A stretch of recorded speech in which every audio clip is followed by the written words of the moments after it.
Yes, guys, what is going on? Welcome to episode 5 of the Under-23 Sorare Road to Glory. We've got an interesting episode ahead of ourselves, lads. There won't be any lineup building because we are in an international break right now, and so yeah, none of my players are playing internationally. So we've got a nice little break in some ways to recharge, let our players sort of recover, the ones that obviously don't play internationally. But we are going to sort of exchange that part of the video out for some scouting towards the end of it, so look out for that. If you're new to the channel, lads, and you haven't yet subscribed, please do so. And if you do enjoy the video, always give it a like. Honestly, means the world to me. And if you are completely new to Sorare and you are yet to sign up and are looking to do so, there is a link in the description of this video. If you click it, you'll get market credits once you've purchased your first 5 cards from the auctions. Now, like I said, it is a bit of a different episode this week because of the whole international break thing. And anyway, I asked you guys in last week's episode to send me your resumes, CVs, and pitches to be involved in the squads on Rivals. I needed to pick 9 of you guys, me being the 10th. Unfortunately, we can't have any more, which is a bit annoying. I think it would have been nice if we could have a little bit more. It'd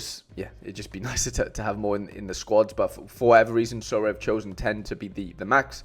I kind of get it. You know, it is whatever. And we'll kind of just deal with it. But yeah, there was loads of you guys that applied for the role, or the roles, which is amazing. I'd love to see you guys, put yourselves forward and back yourselves. If I replied to you, then I reached out and, sent you the link to become part of the squad. So I think it's me and 7 so far. So I think I have 8 of us in the squad itself. I'll pop it on screen now. If we go to my squads. So I was sending invites out over the last couple of days. We have had, like I said, 7 accept, me being the 8th. And I have sent out 2 other requests. And by request, I mean I've asked for your Discord or Twitter. So I'll put on screen right now the 2 comments, or the 2 guys that I have already contacted. I think one of you guys are in Australia. And so, maybe there's a little time difference situation going on there. But I have reached out to both of you. So if you don't reply to those 2 comments in the next 24 hours, I will open it up again for 2 new members. Because I made these comments, I think, 3 or 4 days ago now. So I understand people have busy lives and stuff, and the last thing they need to be doing is looking at my replies on YouTube. But everyone else has kind of cooperated, and I've just got two left. One is Manito. I'm just looking at my note here, and Exile as well, who's the Australian lad. So if you guys could reach out to me on Discord or Twitter so I can send you the invite link, that would be great. So we can complete our squad, ready for this international break, where obviously, we can still play Rivals. Our Sorare Pro journey is kind of being paused for now, but that's fine. We still have Rivals to get stuck into. Of course, as you can see, I'm 6th right now, outside of the top 5, so I won't be winning any boxes as of right now. But the early morning, I think it was Japan games this morning in Australia, but we're too early for me to get involved in. But I will be getting involved in some of the later games today. Who have we got?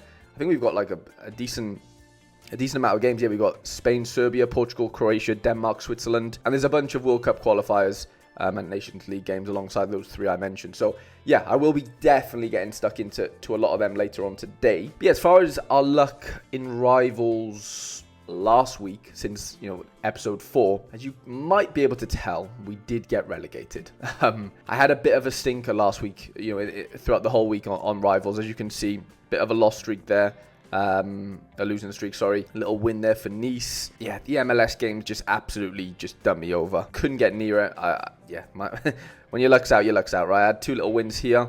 Another win here in the Istra game, but not enough to put it together. I did have 3 in a row here, so we did win a few boxes. But again, lads, honestly, I don't know what it is right now. I don't know if you guys are feeling a similar way, but all I seem to win right now is tickets. And, that might be a good thing for some of you that don't have many tickets, but I'm at 79 at this point. So it's less than, I think we had like 80, 88 or 90 odd at the beginning of last episode. So we are not running low, but we're definitely decreasing the amount we have, which makes sense, obviously. But all I seem to be winning is either 1 ticket or 3 tickets. I'm not winning any essence, which is really annoying. We just have to keep knocking down the door and hopefully in the next round of boxes, over this next few days, there can be a bit of essence in there for us. Because on the brighter side of things, I can't believe I didn't start off the episode this way, but we're into it anyway now. Lads, our first promotion and our first reward box from Sorare Pro in the Road to Glory. Get in there. Absolutely massive for us, lads. 326.92 points. Julian fucking Bass. What a legend. We captained him. We put our trust into him. And he only ended up assisting Camille Megley in like the 90th minute. 2-1 away win to Again, sorry, Willem 2. Unbelievable. I've seen the goal. Negli scored a bit of a toe poke. It was a bit lucky, but we'll take it. And Bass, of course, got the assist. Huge. Double decisive for our two Sparta boys. Can't really ask for too much more. That is as perfect as it could have gone. Danilo Vega scored okay in a 1-0 loss, to be fair. And Dakovic, unfortunately, didn't keep a clean sheet in a 2-1 away loss. And Marco Bulat was the biggest disappointment, I think, in a 2-0 away loss to Leuven. And what makes this just really frustrating is Kenzo Goodman scored at home to Bristol City. We mentioned him in the last episode. We said we hadn't really trusted his scores so far in the championship. And lads, he proved me wrong. I think he scored like a 71. So, you know, if we take that into account, we basically hit a tier 4, our first card reward, which would have been amazing. But it wasn't to be. We did win. But we did win a reward box. And in that reward box, I can't show you on screen. If you've seen my reward video from Tuesday, then you would have seen it. But we did win 3 Essence. So we are now up to 13 Essence. We're 7 away from crafting our first tier 5 plus. And I'm hoping to God that we can, get those 7, you know, through the Sorare rivals now over the next few days during the international break, because we're not going to be playing Sorare Pro in that time. But I'm just buzzing. Like, I'm just so happy that we've managed to finally, get a 5. I mean, it's not completely correct because Goodman was the play over Bulat, but nonetheless, we've managed to get a promotion, so we are into Division 3 now.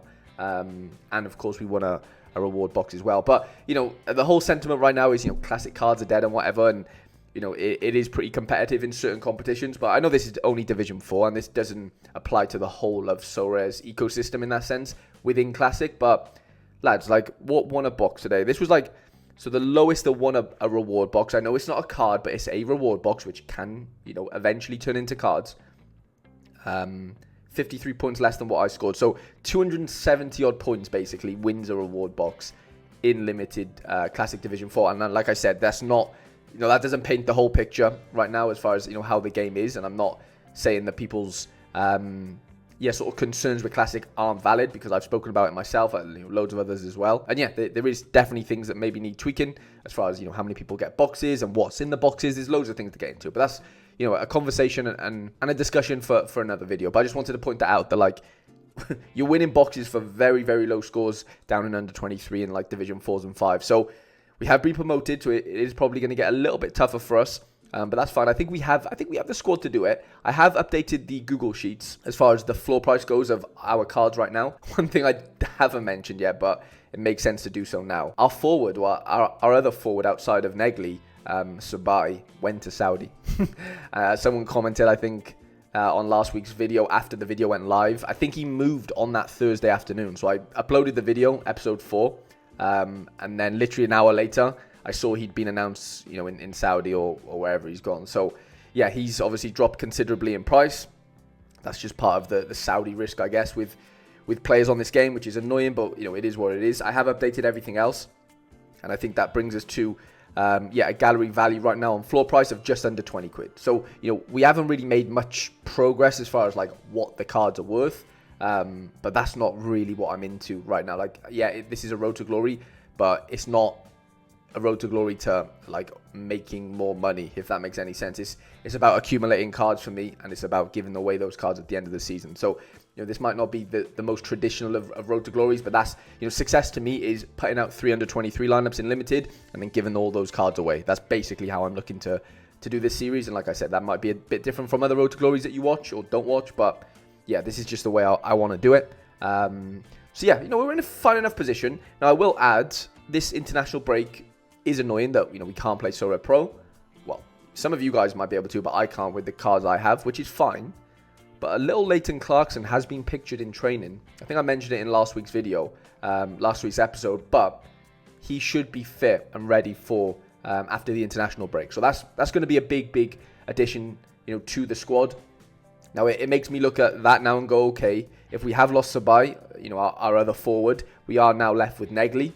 And I'm pretty sure Sparta do have a decent run of fixtures now over the next couple of games. So we could probably get away with just having one forward for a bit. Of course, hoping he doesn't get injured. But, like, go ahead at home, Walwick away and Fortuna at home. I know then PSV is not an easy game after that. But for the next 3 fixtures, I'm pretty happy just to run Negley into the ground and hope he obviously comes up trumps for us, and then, rotate our 4 midfielders and play 2 effectively, as long as Clarkson's back. So I think we're okay for now. Like, we are running a bit thin on defenders and forwards compared to midfielders. So, on paper, like, to play it safe, I should really look to sell maybe a Kenzo or maybe even Bulat if we can, just to come up with a bit of capital, because we've only got 22 pence in the balance right now. If we sold one of those 2, we'd be looking at about £2, and then we could potentially bring in another substitute forward and defender to kind of bulk out our options, because we've only got 1 defender and 1 starting forward now. Obviously the other one's gone to Saudi, so there's definitely something to think about there for us if we want to have a more sort of structured gallery, if that makes sense, as far as positions go, because right now it's lopsided. There's 4 midfielders in there, 1 forward and 1 defender, and obviously 1 goalkeeper. So 3 midfielders is probably the sweet spot, and then maybe 1 extra defender and forward in there. So I'll definitely be looking into doing that. But over the international break, like, players do tend to drop in price because they just don't play football and people aren't as interested in buying them. So, it's not the best of times to sell your cards that aren't playing right now, if that makes sense, because you're just going to get a cheaper price for them than you would if they had a fixture this upcoming weekend or upcoming midweek. And so, if I am going to sell one of these midfielders, it would be, just before, the game week where they have a fixture. So in 2 weeks or a week and a half's time, basically. So that's kind of a little point there that I think is quite important. There's no point really selling these cards in international break, like I said, because their prices are just a bit suppressed than usual. And so we'll probably just stick where we are for now. So that's the spreadsheet out the way. We've reviewed last week's game week. Now, one thing I wanted to add, like I said, we are going to be building lineups in this video because we don't have lineups to build. So I thought it'd be a good little idea to maybe just go through who were the really good scorers in under 23 on Sorare data last weekend, and just kind of see if we can pick out some potential spots to come in for our defenders and forward positions in those spots that we need a bit more depth. I've toggled this by, I've gone to Game Week Center and I've gone to Players, and I've just filtered it by under 23 only, and we're just gonna have a little look through. So it starts off with obviously the highest scoring players, Big Erling Haaland getting himself 100. Alan Montez is a fun one because I used to own his card. He plays in Mexico, so I can't imagine he's only £1 right now, and he's worked his way back into Necaxa's side, and he scored basically back-to-back hundreds, which is just ironic because, I used to own his card. Before that, he did get a red card, so that's just the nature of the beast in Mexico, I think. But, he wasn't in the squad, or wasn't really starting, and then he's gone on a bit of a heater, so that's why his price is sort of rising there. But, fair play. 2 back-to-back hundreds is definitely not a bad thing there. Lots of defenders in here. Miguel Gutierrez, Van der Bosch, 2 clearances off the line, I think that is, or 2 last man tackles. Of course, Lamine Yamal, definitely outside of our price point. Foremost Mendy, I bet you he's quite expensive right now because he is on an absolute heater. £16 floor price, which is mental. I mean, he's scoring really well, so I kind of get it. Ooh, Ignace Van der Brep scored really well in his first game. He's just moved to Como in Serie A, which is interesting. 91 pence for his card. He's been at Club Brugge previously. He's been Bundesliga 2, Salzburg as well. He came off the bench. Okay. Still a very, very good score in 45 minutes. Very, very impressive. Rico Lewis did really well. Of course, Florian Wirtz did. Ross Graham. I'm guessing he plays in Scotland. Who is Ross Graham? Let's have a little look if this loads for us. Maybe Sorare Data doesn't want us to see all the Scottish League gems. Let's go back for a bit. Ali Ahmed, he plays for Vancouver, I believe. He'd be pretty cheap. Who's Lewis Bings playing for right now? He's been all over the place. He's at Coventry again. Okay. 73 pence. That might not be a bad shout. 26 AA, 27 AA. What's that, last man tackle? That could be pretty fun. Coventry haven't had the best of starts, but like 27 AA here with conceding 2 goals. 27 AA again with conceding 1 goal. So that's definitely something to keep an eye on. For that price point as well, I'm quite interested in that, to be honest. They won't let us see Ross Graham for whatever reason. Ekatike started scoring in the Bundesliga. Mason Greenwood, Julian Bass is in there. Smets did well for Genk, but he'd be outside of our price point. Malik Tillman, Salvador Esposito, he's still going off like last season. Caicedo did really well. Luis Henrique as well for Marseille did some good numbers. Efrain Alvarez scored pretty well. Cole Palmer, of course. Vinny. Schrendelar scored well, as a goalkeeper. I want to look at forwards, because if we have lost Spy, then we definitely need someone to come in to be that sort of secondary striker to Camille Negli. But obviously, he needs to be relatively cheap. Who is this guy? Finzik Aslani. Plays for Kosovo and in the Bundesliga 2. How much is he going for? £3.30. I mean, he started the season off incredibly well, so I see why he is at £3. But yeah, that feels like a little bit outside of our price point, really. We need someone around like £1, if we're being completely honest. I'll tell you who could be quite sneaky, this guy. I think he plays for Nice. I wonder what his limited's at. £2.50. Yeah, still a little bit pricey for us, isn't it? Gabriel Peck now has cards, but he'll be way too expensive for us. Who is this fella? I'll be honest, I've never seen him before. Akronte plays in Ligue 2. He's £1.30. How has he been scoring? Goal, 12 AA. Goal from right mid, 8 AA. Not terrible. 2 goals in 3 games. Seems like he can play right mid and striker. Okay, interesting one. Like £1.30, I think we could potentially make that happen if we were to sell one of our midfielders. I definitely think that could be a thing. If there's any suggestions you have for me, guys, that are like £1 forwards or £1.50 forwards that I haven't sort of looked at here, let me know in the comment section for sure. And defenders as well. We're definitely not out of the market just because we saw that Lewis Bing. So yeah, but he's definitely on the short list for sure. There's lots of strikers here that, like, I'll be honest, are definitely escaping me as far as who they are. Like there's definitely a few undercover ones. £1.28 again. 2 assists in 2 games for Rosenborg. Okay. Mika Brieth, he's probably quite expensive, isn't he? Which is going to be an issue.